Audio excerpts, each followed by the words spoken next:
Kasongo anakuja hapa tarehe 20 hapa kwa stadium, na amestaka muende hapo kusikiza uongo, na si mbaya, lakini huwezi sikiza uongo bure, lazima ulipwe.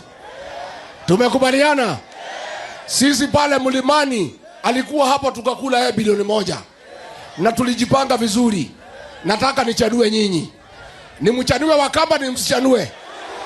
Ni mchanue, ni msichanue? Pale kwetu tumewekea Kasongo bei ya kumsikiza. Hatuwezi sikiza yeye bure. Sisi tumeamua yeye na sisi ni biashara peke yake. Uongozi wa Kasongo tumemalizana naye, ile imebaki ni biashara. Tupange biashara. Tupange biashara. Ya tarehe ngapi? Tarehe ngapi? Nani nakuja? Tumpangie tusimpangie? Anyolewe asinyolewe?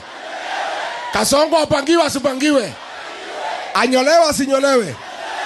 Chief ama mzee nyumba 10 ya kuambia wenda stadium, pesa imepitishwa pale Harambee House na PS anaitwa Omolo. Kila mtu ya kwenda stadium kabla hujatoka nyumbani uachiwe shilingi 3,000 ndio uende kwa stadium. Tumekubaliana? Tumekubaliana? Mkishafika kwa stadium iko bei nyingine tumeweka. Hiyo 3,000 ni ya kwenda stadium. Lakini kupiga makofi juu ya uongo, si atakuja uongo? Ni muongo si muongo? Kwani mtapiga makofi ya uongo bure? Kupigia Kasongo makofi ni shilingi ingine 3,000. Kasongo anyolewe asinyolewe? Basi Kasongo because anapenda watu kucheka. Kucheka na Kasongo, kufungua meno, aone meno ya Mkamba, uongeze shilingi 2,000. Kasongo anyolewe asinyolewe? Apangiwe asipangiwe? Bas, mkishaweka hiyo pesa kwa mfuko, kutakuwa na watu ya jeshi, muangalie mfurahie macho. Si ndio? Mfurahie nini?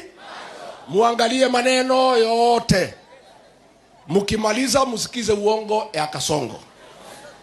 Mkishatoka nje ya stadium muanze kusema ni 1. Muanze kusema ni 1. Kasongo anyolewe asinyolewe? Apangiwe asipangiwe? Aende asiende?